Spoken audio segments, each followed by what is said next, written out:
Welcome to Oxford Plus, the podcast series for innovators and investors, brought to you in partnership with Neya. My guests today are Rob Chapman and Isabel Morton, trustees of Founders Pledge.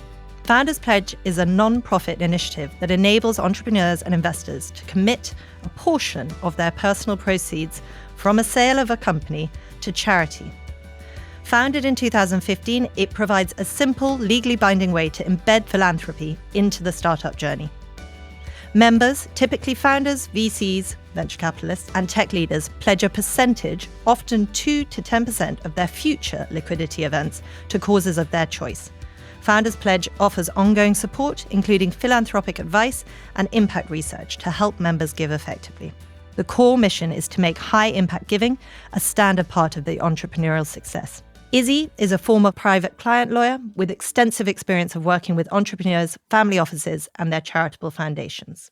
Rob is the co-founder of Neya, where he's building AI that makes it easy for people to connect with their local communities. He's been a trustee of Founders Pledge since 2020 and a pledger since 2015. He sold his first business, Founders Intelligence, to Accenture in 2021.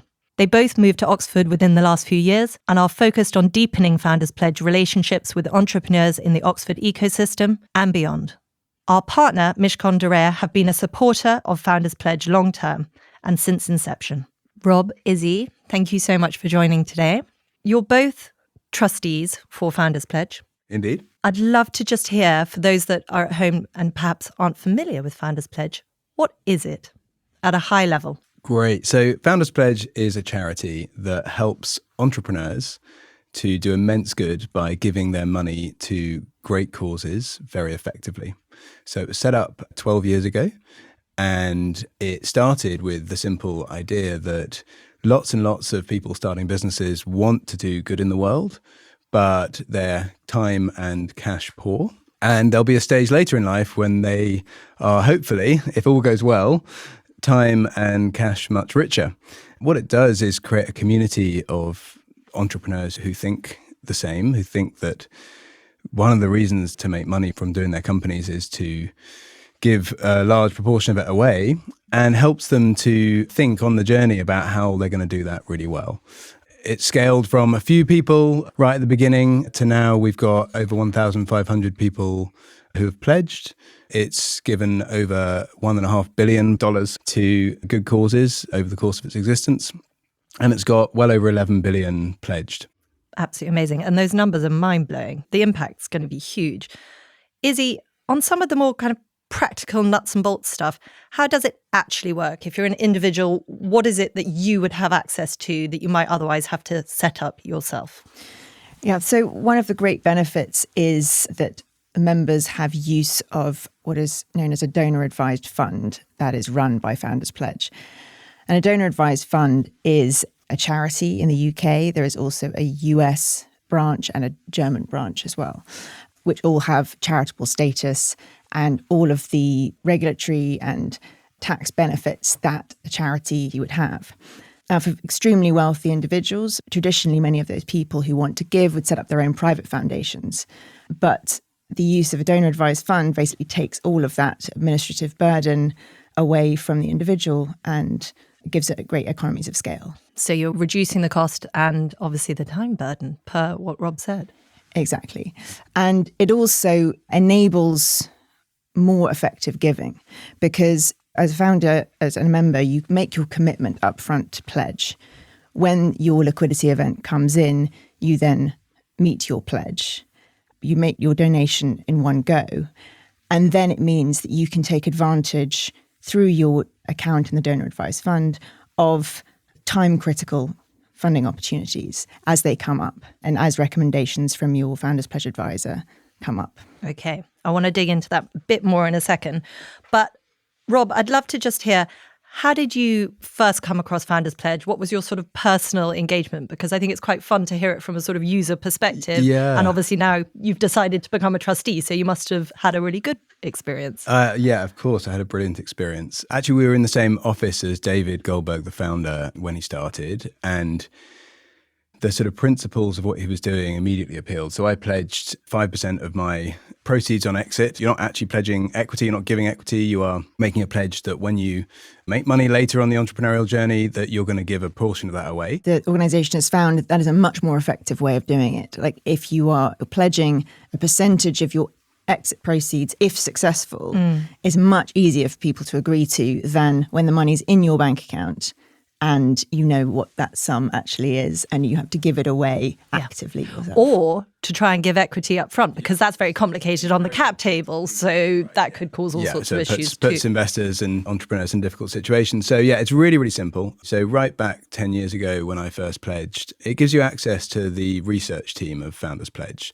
So Founders Pledge is now 75 people, of whom the majority are spending all day, every day, doing research into what are the best, most effective funding opportunities available. And for a long time, I couldn't do anything with that research, but it's fascinating. It means you're already in the mindset of thinking about charities, about what sort of things you care about, what you don't care about, where do you think you might make a difference. For me, for personal reasons, we had difficult childbirths a couple of times. Maternal health was something that we gave to. And so I benefited from knowing some of these maternal health charities as the team did more and more research into that area on behalf of its members. And then when it came to a time where we could give a more substantial amount of money, they brought me this opportunity to found a charity called ANSH, which does capability building in kangaroo care in India mainly. So it is about making sure that once they've been through difficult births, mothers and babies are reunited very quickly. The babies spend a lot of time skin to skin with the mother. And these small changes in the way that medical professionals are trained, so they're not put in incubators for as long as possible, make a massive difference to the outcomes of those babies. I would never have found this charity, thought to fund it, and especially at a time when it really needed money. There was one hospital where it wanted to deploy but was short of capital to do it. And so to know that I was able to change the outcome for mothers in that hospital, me and my family, it just made a huge difference versus simply giving the money away to things that you haven't thought about as much, or that no one has said, this is a really effective, time-critical moment you can give your money away. And so it feels a bit like VC funding. You're looking at opportunities that are real and specific and now about where you can make the most difference of your money to get the most return, that return being a return that make the most difference to people's lives. And also, I met so many brilliant people through it because it just attracts the most amazing and interesting, diverse crew of people who care about not just entrepreneurship and their businesses, but what they're going to do with what they've created. And what's really interesting hearing you speak is that because it's founded by those same people, it is formed on principles that will appeal to founders because it's the same scrutiny, it's the same structures that you're familiar with. You mentioned the VC kind of comparable there. Exactly. I think it's a very good fit because entrepreneurs usually are starting their businesses because they see a problem and they think they know how to solve it. And so it's a really nice translation into the non-profit sector where the markets or where government is either unwilling or unable to step in. That's where philanthropy can have the most effect.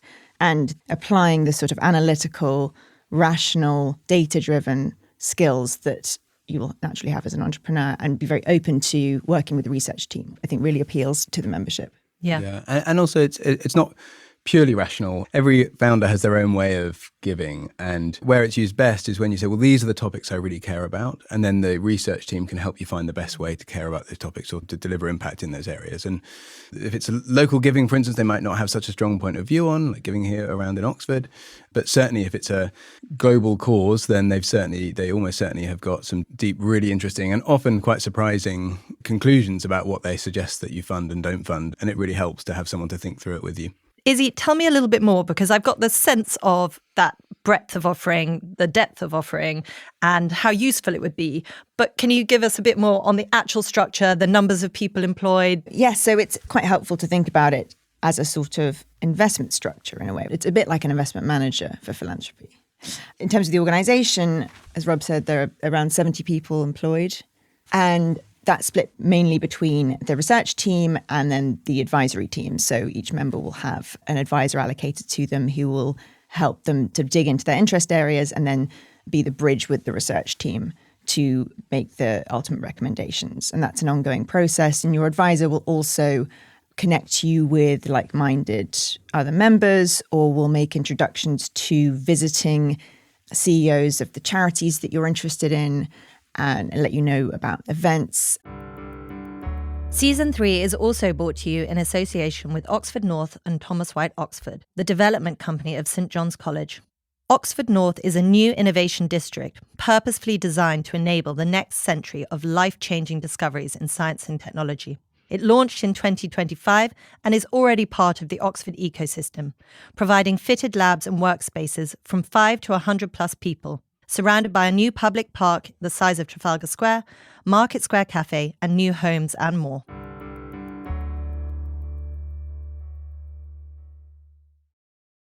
So you've got your individual advisor, but I know from the conversations we've had, you also have specific funds, almost that can act either as how you put your money in or as a holding pattern for if the timing for what you want to put money in isn't quite right, you could effectively store your money there, be helping the goals that you want to, and then sort of time your entry for a charity. So tell me a bit more about those structures. Exactly. So in the last few years, we've launched 6 thematic funds. For example, there is a climate fund. If climate is your cause area, then you can essentially give into the fund and the money will be deployed in the best way possible in that cause area. There's also one for global health and development. There's global catastrophic risk. And the most recent fund is the Rapid Response Fund that was created in response to the dismantling of USAID. And so that has identified extremely time-sensitive funding gaps. For example, malaria treatment, HIV medication, distribution of fortified flour in Ethiopia. And these are impact multipliers in terms of the number of people who would otherwise be in serious health risk or even death if these funding gaps were not plugged.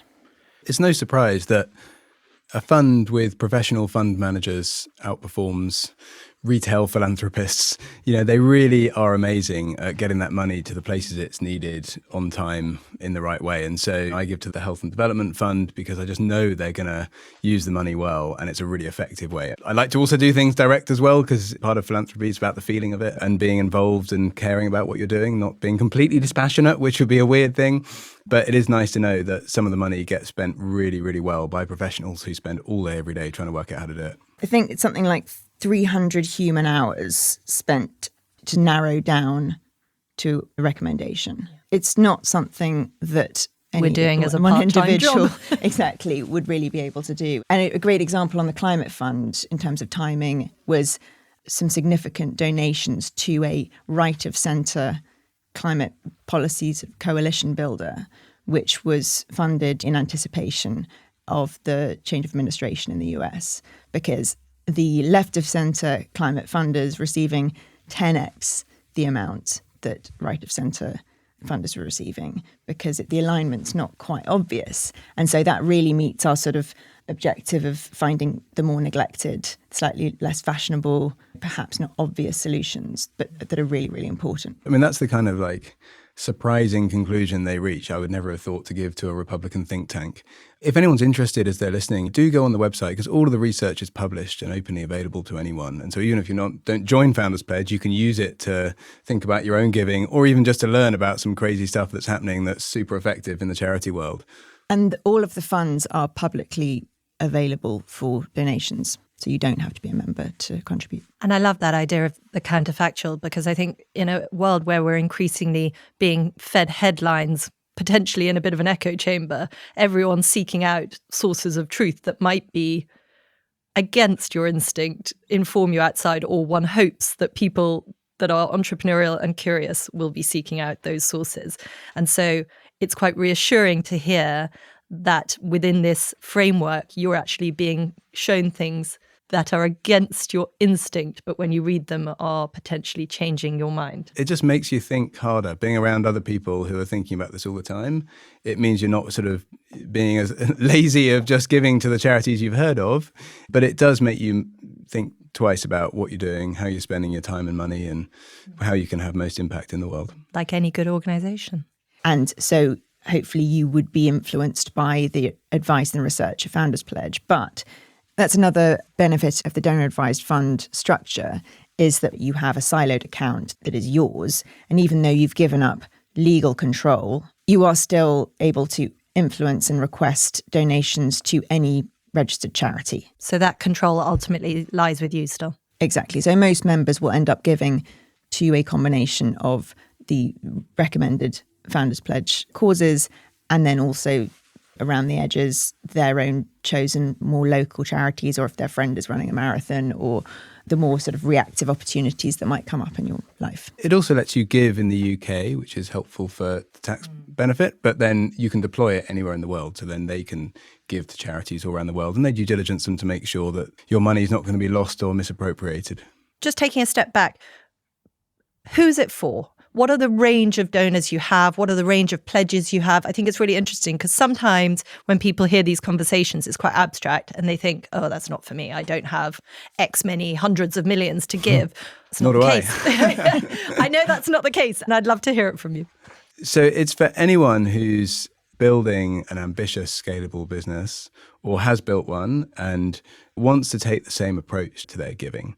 So it can be any sort of business. It's anyone who sort of fits the values of helping entrepreneurs to do immense good in the world. And you could be right at the beginning of your journey. So you could have started the company yesterday. In fact, my newest company, I started 8 weeks ago and pledged already. But we have a lot of people who join much later. So when they've already exited their company and are thinking about how to give. So it really doesn't matter. And it doesn't matter how much. It's really, do you fit the sort of the philosophy and principles of the community that Founders Pledge have brought together.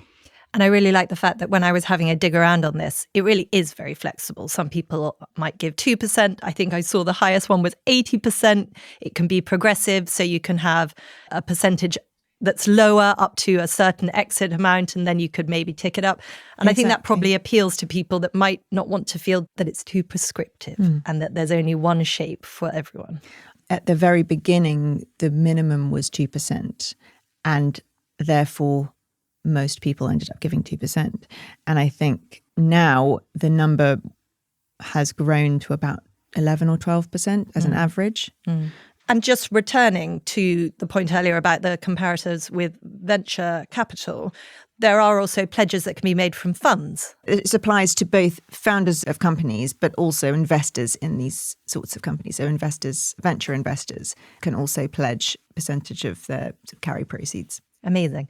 And so both of you are based in Oxford. We are. Yeah. And you're both trustees of this wonderful Founders Pledge charity. How are you finding take up from the founders here? I know that you had Lily Elsner from Jack Fertility, who I've had on the podcast and who is just amazing. So shout out for Lily. Are you finding that people are familiar with the concept? Is it quite kind of hard to get people to understand? What's the traction locally like? It's early. Both of us have only been here for a couple of years, and people are excited whenever we talk to them about it because it's something that I think probably isn't normalized yet in the Oxford ecosystem, but everyone we talk to is super interested in what Pledge does and learning more. And so we'd love to talk to anyone who in the Oxford ecosystem who wants to find out more about Founders Pledge. And in terms of how you see yourselves, it's quite original. I haven't heard of things that sit in a similar space. But are there other organizations, and how do you differentiate yourself from other kind of similar charitable giving structures?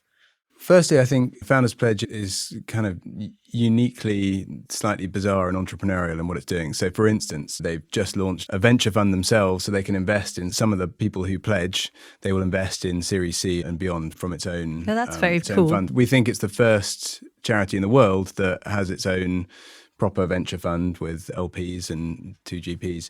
And the profits from that will be fed back into the OPEX of the organisation. Oh, I love that. And actually, I interviewed the other day the Oxford Trust, who on a microcosm have the similar structure whereby they have an investment fund that then funds the philanthropic work they do locally. So I really like it when those two can be tied together. But maybe to answer your question more fully, so there are lots of people doing research into charities. What makes Founders Pledge so unique is the community then it builds around of people from the entrepreneurial ecosystem. So the research is amazing, the support you get is amazing, but so much of the benefit is actually talking to other people who think in an entrepreneurial way about what they're doing with their time and money and how they're trying to make impact in the world. And so being part of this group of people thinking hard about difficult problems is just a real blessing. And who's it not for? Clearly you want people that fit neatly into this and that actually really benefit from it. Are there profile types that you would meet with and say, you know what, this might not be a good fit for you? I think it's anyone who doesn't buy into the purpose of the organisation. if someone just wants to use us as a DAF provider, there are other neutral DAF providers in the market who charge a fee for the structure of using a donor advised fund, but there is no advisory service behind it.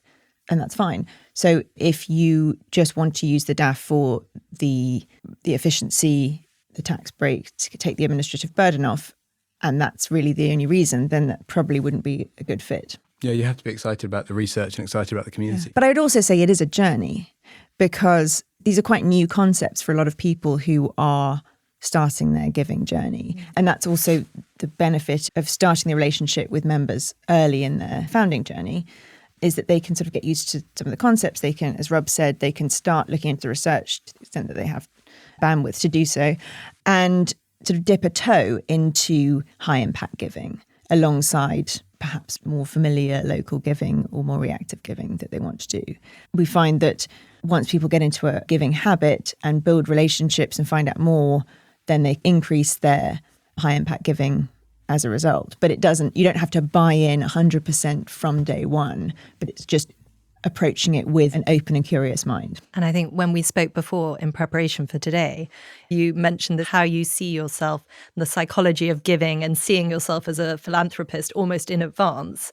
And I really like that idea that it's almost a muscle that you need to practice and use in order to see yourself that way.